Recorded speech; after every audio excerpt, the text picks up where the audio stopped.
What if the fate of an entire nation rested in the hands of a single man, armed not with a sword, but with a farmer's tool? What if the difference between oppression and freedom came down to one battle, fought against impossible odds? Shamgar was not a warrior by trade. He had no army, no armor, no war strategy. But when the Philistines came, when they threatened to crush Israel under their rule, he did not run. He stood alone. And with nothing but an ox goad, he struck down 600 men, turning the tide of history with a weapon meant for cattle, not combat. Welcome to Mindful Musing, a journey with God, where faith comes alive, and every story reminds us that the God of yesterday is still the God of today. Here, we dive deep into the untold wonders of Scripture, immersive, emotional, powerful. Stories that stir your spirit, ignite your faith, and draw you closer to the heart of God. Subscribe now and join the journey, as we step into one of the most astonishing moments in all of biblical history. In the annals of biblical history, Shamgar's story is brief but powerful. Unlike renowned figures such as Samson or David, he does not have chapters devoted to his exploits. His legend is contained within a single verse, almost whispered between the pages of Scripture. Yet one sentence tells of one of the most extraordinary battles ever fought. Shamgar, son of Anath, killed 600 Philistines with an ox goad and delivered Israel. Judges 3 verse 31. This is the story of a farmer turned warrior. A man who faced overwhelming odds with nothing but his own unbreakable will. This is the untold legend of Shamgar. The air was thick with dust, settling over the roads like a shroud, dimming the golden light of the sun. The land of Israel lay in submission, not beneath the hand of its rightful rulers, but under the iron grip of the Philistine oppressors. Their warriors patrolled the roads, their chariots cutting deep trails through the earth. They had taken everything, Israel's weapons, its honor, its freedom. What was once a land of promise had become a domain of fear and silence. Shamgar stood in his field, gripping the worn wooden handle of his ox goad, watching them. He was not a soldier. He was not a commander. He was simply a man who had had enough. The Philistine warriors carried themselves with the arrogance of men who believed they had won. Their armor gleamed under the setting sun, their voices were loud, their laughter harsh and mocking. No one stood against them. No one could. Israel's warriors had been scattered, their swords confiscated, their resistance crushed before it had ever truly begun. The people whispered of hope, of rebellion, but every time the enemy's chariots rolled through the villages, the whisper died. But Shamgar did not whisper. He had no sword. No army. No plan. He had only resolve. And an ox goad. His grip tightened around the wooden shaft, his knuckles white with tension. It was nothing special, just a tool meant for guiding livestock, not for war. But Shamgar did not need iron. He needed courage. The Philistines believed they had broken Israel's will. Tonight, Shamgar would prove them wrong. The night air was thick with dust, kicked up by the rhythmic pounding of Philistine boots. The ground beneath Shamgar trembled as 600 warriors approached, their weapons gleaming under the dim moonlight, their chariots cutting through the hardened earth like blades through flesh. To them, this was routine. Another march through the land they ruled, another confirmation that Israel remained silent, subdued beneath their iron grip. They did not expect resistance. Certainly not from a single man. Certainly not from a farmer wielding nothing but an ox goad. And yet, Shamgar stood, his stance unyielding, his grip tightening around the wooden shaft of his weapon. He did not speak. He did not call for reinforcements. He simply prepared to fight. The first Philistine warrior barely had time to register the attack. Shamgar moved first, swinging his ox goad with the force of a war hammer. It slammed into the soldier's chest, knocking him backward before he could even raise his blade. The second Philistine hesitated, a brief pause, a flicker of disbelief. It was enough. Shamgar struck again, stepping forward with relentless speed, his ox goad connecting with the warrior's skull in a brutal arc. The man collapsed, his helmet rolling across the ground, dust settling into the blood that pooled beneath him. The Philistines roared, not in battle cries, but in outrage. How dare one man defy them? How dare a farmer resist their rule? They surged forward, weapons raised, fury blazing in their eyes. But Shamgar did not falter. He met them head-on. The ox goad was never meant for war. Yet in Shamgar's hands, it became a force of nature. Each swing sent enemies crashing to the ground. Each step forward pushed the Philistine ranks further into disarray. One fell. Then another. Then another. Their confidence cracked, their rhythm broken, their once coordinated charge now chaos. The Philistines had arrived expecting submission. Instead, they faced annihilation. Shamgar's muscles burned. His breath came in sharp bursts, his heart hammering against his ribs. Sweat dripped from his brow, dust clinging to his skin. But he did not stop. His ox goad swung again and again, cutting down Philistine warriors with relentless precision. 600 men had come. And one by one, 600 fell. By the time the last enemy collapsed, the battlefield was silent. Shamgar stood among the fallen, his weapon still gripped tightly, his body trembling from exhaustion. But he remained standing. And Israel was free. The moment had arrived. Shamgar could hear the rumble of approaching chariots, the rhythmic pounding of boots against hardened earth. The Philistines were coming, 600 strong, armed with swords and shields, confident in their dominance. And against them stood a farmer, gripping nothing but an ox goad. Shamgar knew the odds. If he failed, Israel would remain enslaved, their freedom crushed beneath the iron grip of their oppressors. He had no army behind him, no battle strategy laid out. He had only his will to stand, and the belief that one man could make a difference. Fear tried to creep into his thoughts. But fear was the enemy. And Shamgar had no place for it tonight. The first strike. The Philistine warrior spotted him standing alone in the field and laughed. What kind of fool faced an army alone? He saw their amusement, heard the mocking words tossed between them. They did not take him seriously. And that would be their mistake. Shamgar did not wait. With the strength of years spent laboring in the fields, he swung his ox goad with brutal force. The wooden staff crashed against the first enemy's face, sending him sprawling into the dirt before he even had the chance to react. Silence. The laughter died. Then, chaos erupted. The storm of a warrior. The Philistines charged. Blades flashed, shields rose, voices lifted in war cries. But Shamgar moved first. He swung again, the ox goad a blur of motion, knocking another warrior back, sending him crashing into his comrades. The next attacker lunged, sword raised high, aiming to end the fight with one swift strike. Shamgar twisted to the side, just enough for the blade to miss. His ox goad swung upward in a crushing blow to the warrior's ribs, forcing the air from his lungs. Another enemy fell. Then another. Then another. The Philistines had expected an easy victory, now they faced a storm. Breaking the army's confidence. The tide of battle shifted. The Philistines, once so sure of their strength, began to hesitate. They had never seen a farmer fight like this, never imagined a man armed with nothing but wood could tear through their ranks. Yet Shamgar did not pause. His movements remained relentless, each strike fueled by the weight of his people's suffering. He was not fighting for himself. He was fighting for Israel. The remaining warriors hesitated, fear creeping into their eyes where arrogance had once been.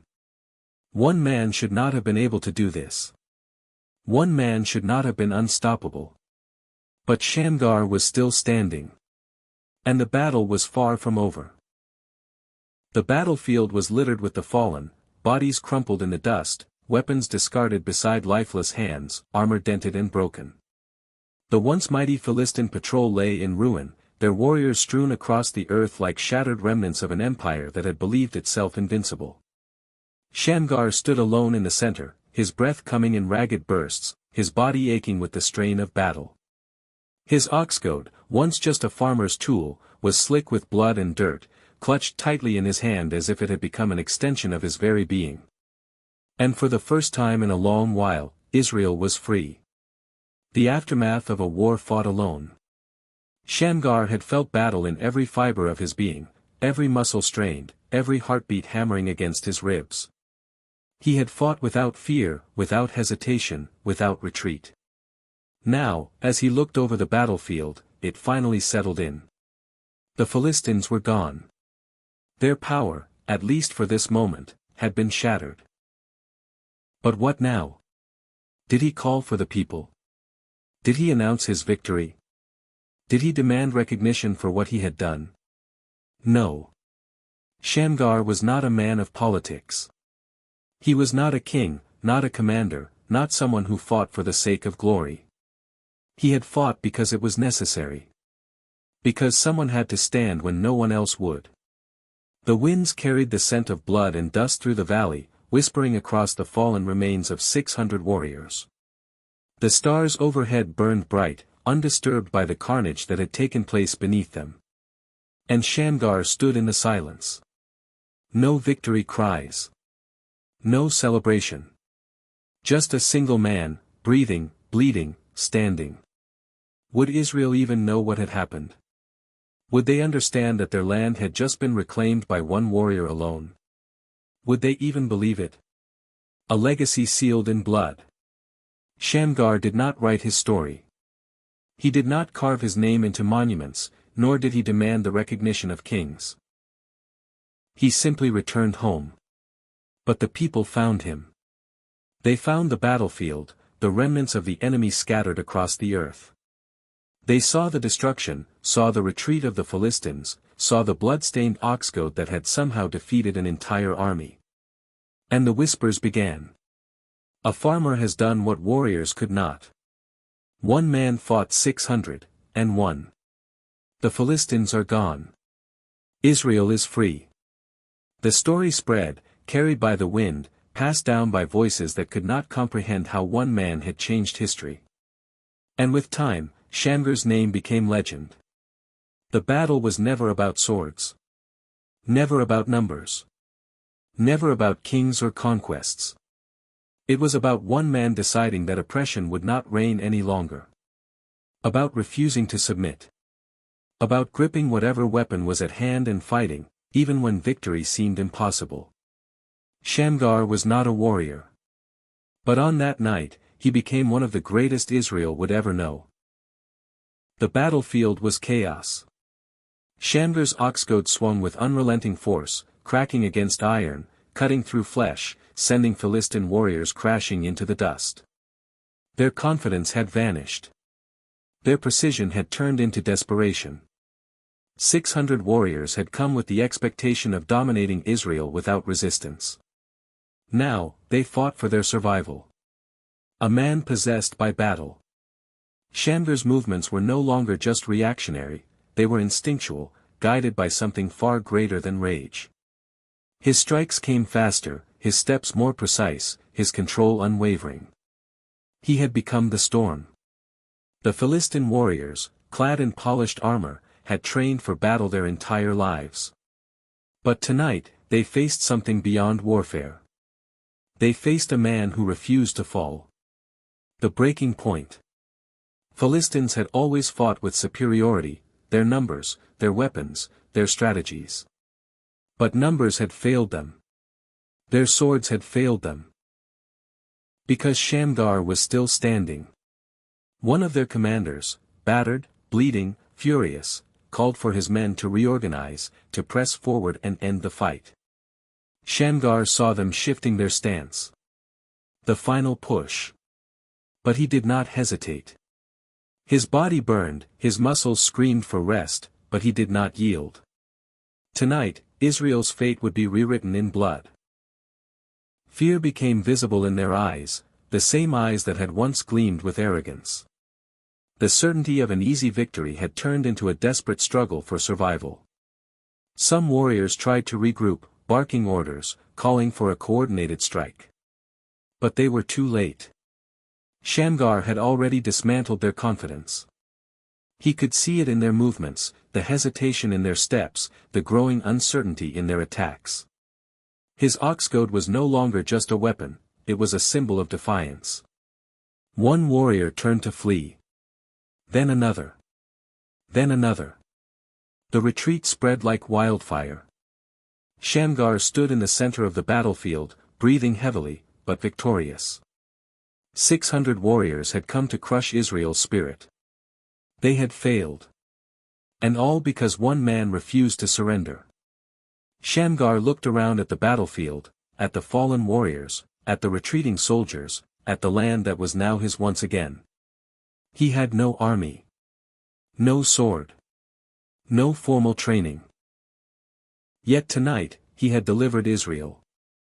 Would you like me to expand more on Shamgar's physical exhaustion or deepen the psychological impact of this moment?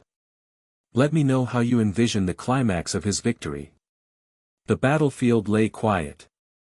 The dust from the chaotic fight settled like mist over the fallen warriors, their bodies scattered across the blood-stained earth. The last remnants of the Philistine army had vanished beyond the horizon, fleeing in terror, their defeat sealed by the hands of a single man.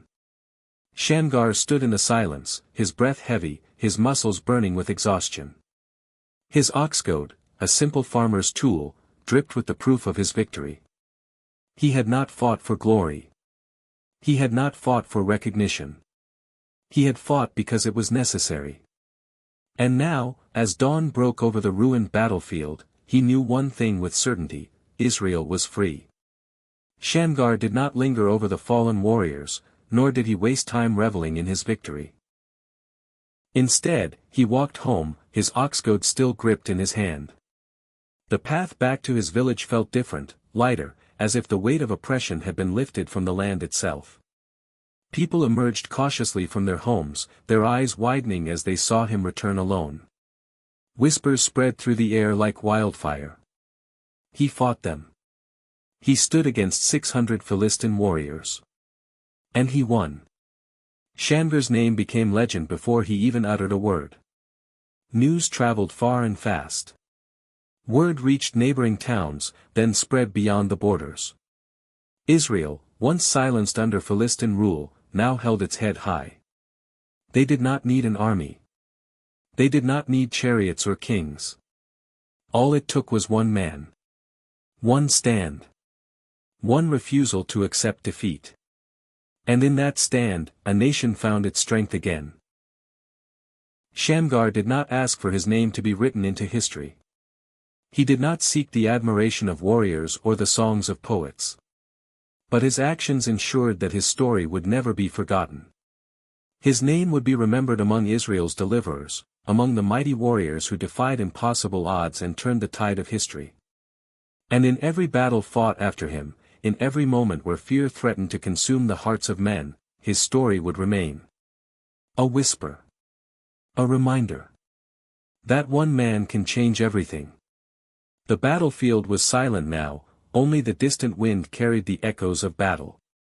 The scars of war lay across the land, marked by fallen warriors, by shattered weapons, by the blood of those who had fought and lost. And yet, amidst the destruction, one man still stood.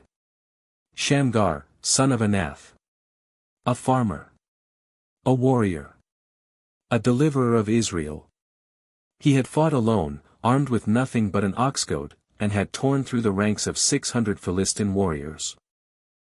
They had come to crush his people, to enforce their rule, to deepen the chains of oppression that bound Israel. But now they were gone.